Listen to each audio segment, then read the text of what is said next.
Brand origins is made possible by Partisan. Only one company can claim to be the oldest conglomerate in the Philippines, having been around since the Spanish colonial period. Ayala Corporation has played a big role in the development of the country, and if you're living here in the Philippines, it's safe to say that you have probably used or encountered at least one brand owned by the Ayala Group. They've been around for so long and have built a sizable business, and impressively, one that has successfully thrived beyond 3 generations. So, let's get straight to it and get to know the brand origin story of the Ayala Corporation.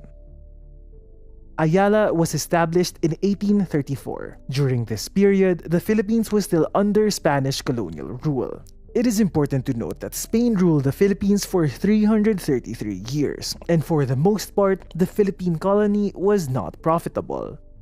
It wasn't until the late 1850s when Spain started investing in infrastructure, education, and industry when things started to pick up. So now enter these folks: Domingo Rojas and Antonio de Ayala, the founding partners of Casa Rojas. Today, we know it as the Ayala Corporation, but when it was founded, it was called Casa Rojas. Eventually, this would be changed to Casa Ayala, followed by the name change to Ayala y Compañía, or the Ayala Company, and finally into the Ayala Corporation. Casa Rojas is considered as the first company to be established in the Philippines. During the Spanish colonial rule, as the Philippines started to develop, demand for liquor started to grow. Domingo Rojas and Antonio de Ayala saw this growth opportunity in this industry and started their first venture, which was in the distillery space, where they invested most of their assets in the Ayala Distillery in 1834. The Ayala Distillery is the first distillery in the Philippines. The company produced a wide variety of drinks, most notably cognac, rum, whiskey, and of course, gin. The gin that they produced was originally tailored to the taste of visiting Europeans and Filipino elites. This specific brand is none other than the present-day Ginebra San Miguel, which was also known as the Ginebra Ayala and the Ginebra Nacional at that time. If you're unaware, today, Ginebra San Miguel is an incredibly powerful brand and is a massive company. Now, eventually, the Ayala Distillery was acquired by La Tondena in 1924. La Tondena was owned by the Filipino-Chinese mestizo entrepreneur Carlos Palanca Sr. Although the Ayala Distillery was the first distillery in the country, La Tondena is considered as the oldest distillery. It remains as the oldest because it is still active. And that's because La Tondena was acquired by the San Miguel Corporation in 1987 and was renamed as the Ginebra San Miguel Inc. The name change highlights its flagship brand, Ginebra San Miguel. We'll talk about this more in another episode when I cover the San Miguel Corporation. Going back, considering the success of Ginebra San Miguel, I'm sure that this acquisition wasn't cheap. And although we have no data as to what the numbers are, I'm sure Casa Rojas was able to reap significant capital at this point. While they were still operating the Ayala Distillery, they entered another industry that was growing in the country: banking. In 1851, a Spanish royal decree established a bank in the Philippines, El Banco Español Filipino de Isabela II, named appropriately because it was during the rule of Queen Isabela II of Spain. This bank is considered as the first bank in the Philippines and Southeast Asia's first private commercial bank. The bank was established due to the development of the financial sector in the Philippines. You see, things were starting to pick up. For most of the 333-year rule of Spain, the economy of the colony was fueled by Spain's exploitation of the agricultural resources of the Philippines, which is kind of what they were doing in their other colonies as well. This led to the rise of a new economy. Demand for abaca, a textile fiber crop, and coconut oil started to rise, and trade in general started picking up. Foreign trade made up 30% of the country's GDP. And so naturally, to go along with the demand, merchants started to need financing. Aside from this, the rise in business activities led to an increase in the money supply in the Philippines. One of the problems it was intended to solve was for the usage of a single currency.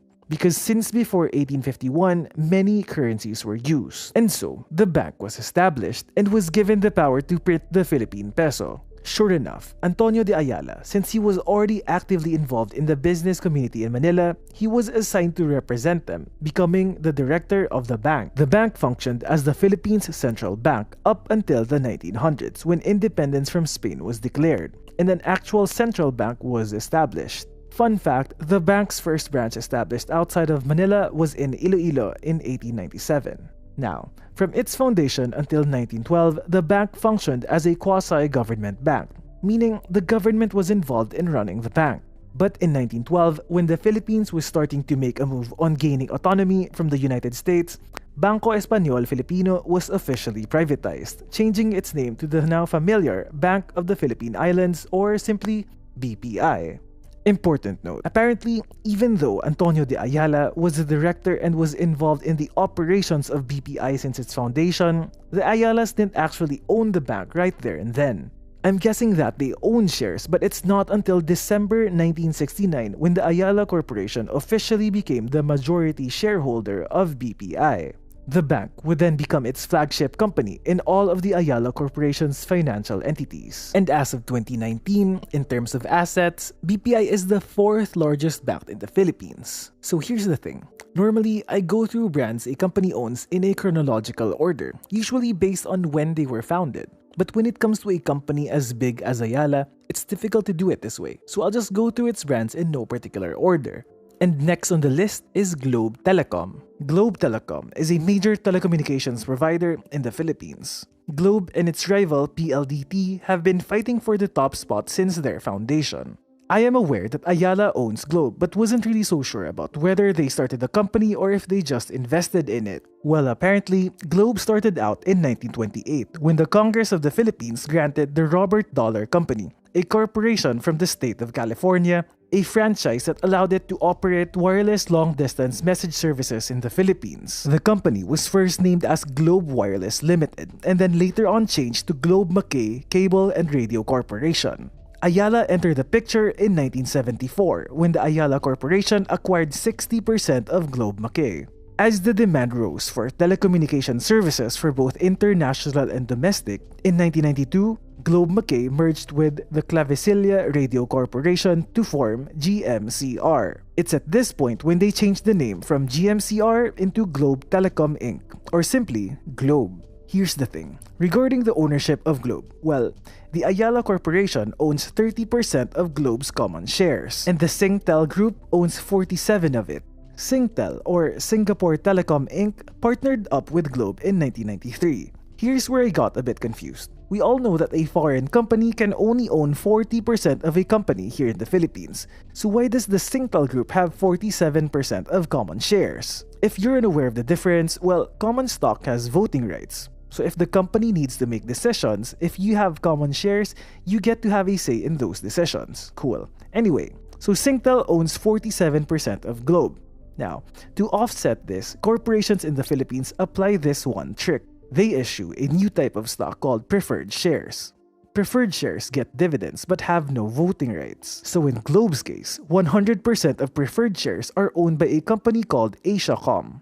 So what they do is that they issue a lot of preferred shares to dilute the total number of shares. The loophole is that the Constitution simply counts the percentage based on the shares you own divided by the total number of shares, regardless of what type of shares. And so, even though the Singtel Group owns 47% of common stock, effectively giving them majority control of the company, if you add in the preferred stock, on paper, it dilutes the 47% into 20%. And that is the magical creativity of corporations here in the Philippines. It is cheeky, but I'm pretty sure that Ayala is not the only company that is taking advantage of this loophole.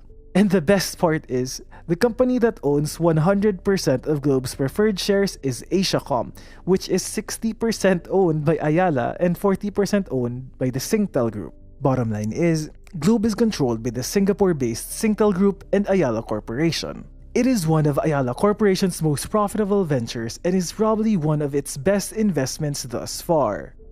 It is big, but let's move on to something bigger, Makati City. The Ayala name is very well associated with the growth of Makati.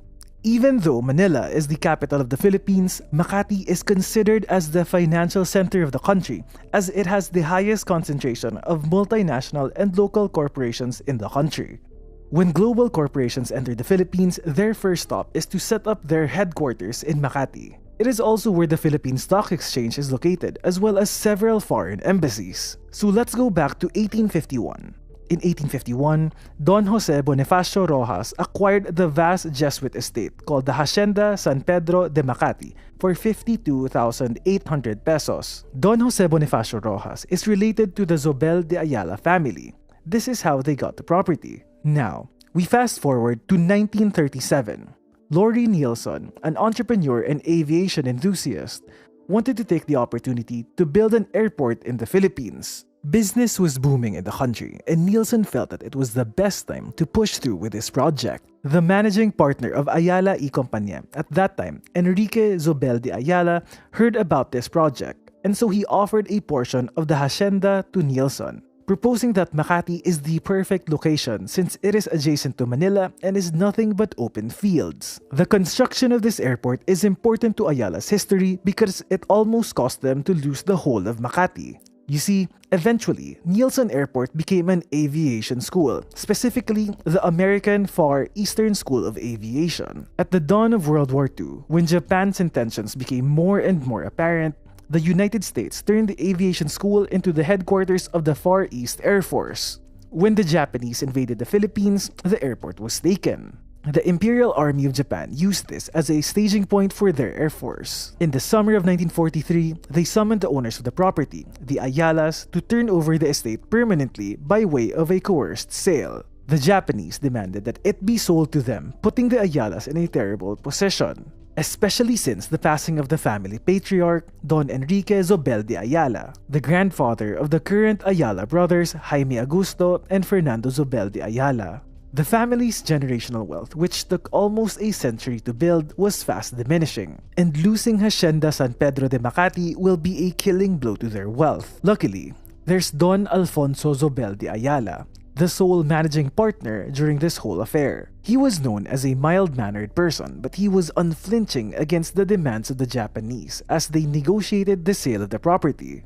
Don Alfonso would endure weeks of being summoned to these one-sided negotiations, taking all the threats and abuse from the Japanese. Don Alfonso knew that the sale of this property to the Japanese was inevitable, and he knew that all he could do is to delay the transaction. Luckily for him, the Empire of Japan granted Philippine independence on October 1943, installing a puppet government instead. The stalling pays off, and the Ayalas retained control of the vast estate. Had Don Alfonso given in to his temper or changed his strategy, Makati would look very different today. Because if the sale was completed, it would have become Japanese property. And when the Americans liberated Manila, that property would have been turned over to the government, leaving us without the Makati we now know today.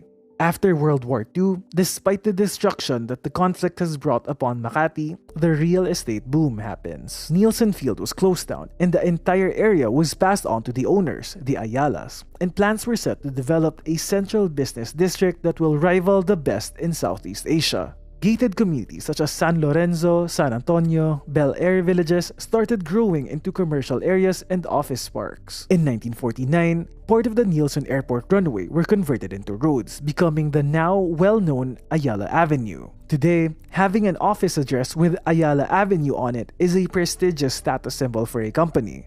I got curious as to how much the value of land is in the most prime areas of Makati, and according to Philstar, in 2018, it can reach up to 695,000 pesos per square meter, whereas in BGC, it's around 586,000 pesos per square meter. This area was even labeled as the Wall Street of the Philippines, and it's quite fitting since in 1963, the Makati Stock Exchange was established, eventually becoming the Philippine Stock Exchange in 1992. And so this is how Makati became the first modern central business district of the Philippines. Ayala Corporation would experience tremendous success when it comes to real estate, starting only out as a division and eventually being consolidated into a whole other company, Ayala Land. Ayala Land is by far still the most profitable company across Ayala Corporation's portfolio and is one of the top 3 real estate companies in the Philippines. It has brought in a net income of 31.8 billion pesos in 2018,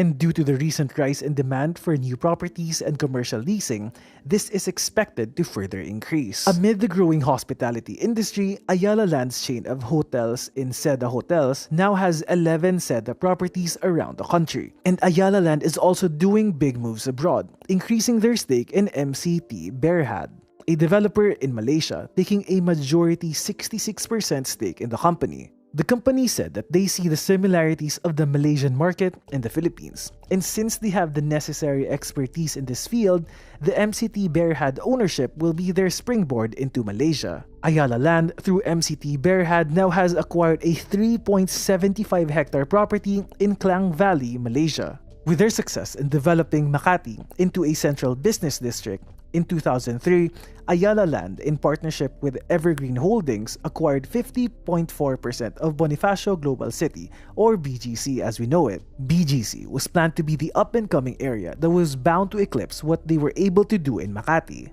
Ayala Land became one of the two major partners with the rights to develop the 57-hectare area. Their vision to replicate their success in Makati has definitely been achieved, since BGC is one of the top financial centers in the Philippines. Just like Makati, BGC has become the home of many headquarters of global brands as well as foreign embassies. Ayala Land is quite confident in their ability to create these business districts, and so they've continued to acquire multiple hectares of lands in developing regions, with the likes of their Nuvali project in Laguna, which aims to become the first sustainable city in the Philippines, and the 74-hectare Arca South, hailed as the next BGC. Unsurprisingly, Ayala Land is also in the development of malls under their subsidiary, Ayala Malls. Ayala Land has so many divisions under it, but the basic setup is this. Ayala Land will acquire several hectares of land in key metropolitan areas, be it in Manila or in the provinces. Then, they'll build their condominiums, office spaces, put up a Seda hotel branch, put up a hospital under the Ayala-owned Qualimed, make sure that the Ayala-owned BPI branch is strategically located, and lastly, have an Ayala Mall in the middle of all this. It is a glorious mix of complementary brands under the Ayala banner, and it's been working out for them so far. There are so many other companies under Ayala Corporation that we won't have time to go through in detail one by one, but I'm going to just go blaze through most of them just so that you have a grasp as to how big Ayala is. Ayala Corporation's healthcare arm is called AC Health. In the making of this episode, Ayala Corporation completed the acquisition of Healthway Philippines. Healthway has 7 mall-based clinics and 40 corporate clinics. It is now part of AC Health's portfolio that includes Generica Drugstore, Family Doc, MedGrocer, and Aid. The Ayala Group also partnered up with the Mercado General Hospital to form Qualimed, their brand of hospital chains that aims to have 20 locations in the Philippines by 2020. Seeing the rise of the e-commerce landscape in the Philippines, in 2017, AC Ventures acquired a 49% stake in Zalora Philippines, an online shopping website that houses over 1,000 brands. A year after the Zalora acquisition, Entrego Fulfillment Solutions Inc. was launched. This is a partnership between Ayala and the group that owns Zalora, the global fashion group. It's a 60-40 joint venture that required Ayala to invest over 2 billion pesos. Apparently, Entrego just started out as the fulfillment division of Zalora, but eventually ended up becoming an independent company. And now that Entrego is under Ayala Corporation, it now goes head-to-head with other logistics companies such as LBC and AP Cargo. Under AC Industrials, the manufacturing and car dealership arm of Ayala Corp, we have the Integrated Microelectronics Inc., or simply IMI. IMI was launched in 1980 by Ayala Corporation and Resins Inc.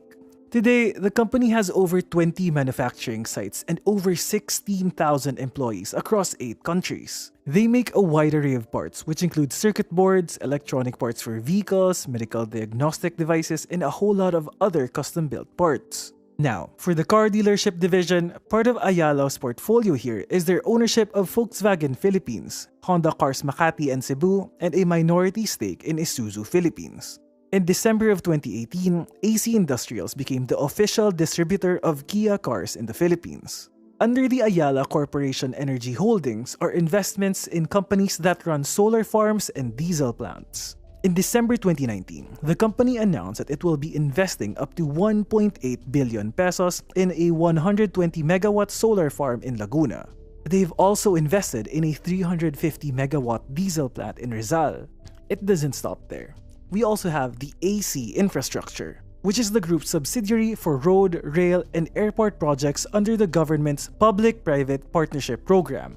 They are involved in the development of the Muntinlupa-Cavite Expressway, parts of the LRT, and the North Avenue Grand Central Station. These are just a couple of the major projects they're involved in. Some of these require them to partner up with other big development firms because these projects require up to tens of billions of pesos to manage. And lastly, we have Manila Water. Manila Water was launched by Ayala Corporation in 1997. Both Maynilad and Manila Water won the bidding for the exclusive rights to provide water and used water services for the entire east zone of Metro Manila, which consists of 23 cities and municipalities, which numbers around 7 million people. That's guaranteed earnings for Ayala Corporation. But despite this, when you compare the group's earnings to their other companies, it actually seems relatively smaller. According to the 2018 income report of Ayala Corp, Manila Water only brought in a net income of 6.5 billion pesos. And yes, it's not often that I get to say only and billion in the same sentence. Now, compare that 6.5 billion pesos to their biggest source of income, Ayala Land, which brought in over 29 billion pesos, Globe Telecom, which brought in over 18 billion pesos, or BPI, which had a net income of over 23 billion pesos. As for the other companies, AC Energy had a net income of 4.1 billion pesos, AC Industrials brought in 578 million, and AC Motors brought in only 164 million pesos. The main takeaway is this: Ayala Corporation is massive. I don't think you can last a day without getting in touch with a product or service that Ayala Corp hasn't been a part of. But you know what? Maybe this isn't such a bad thing. Personally, what I like about them is that oftentimes there is a certain level of quality from a product or service associated with the Ayala brand. They're not perfect. I'm sure there are lots of controversial moves that this company has made that we have not covered here. But let's just say that when it comes to brands Ayala owns, no matter what it is, you're kind of assured that they wouldn't completely screw you over. And in a world where the big corporations are out to milk every cent off you, it's good to know that there are still monopoly-like companies like Ayala that's out there making an effort to help Filipinos get where they're supposed to go, without compromising comfort and the happiness of each one. And so that's about it. Now you know about the brand origin story of Ayala Corporation. If you enjoy this episode, check out our other videos. They're all about the origin stories of brands. And it would mean a lot if you can share this video and subscribe to our channel. You can also listen to this episode on our podcast. My name is Chris. I'll catch you again next time for another episode of Brand Origins.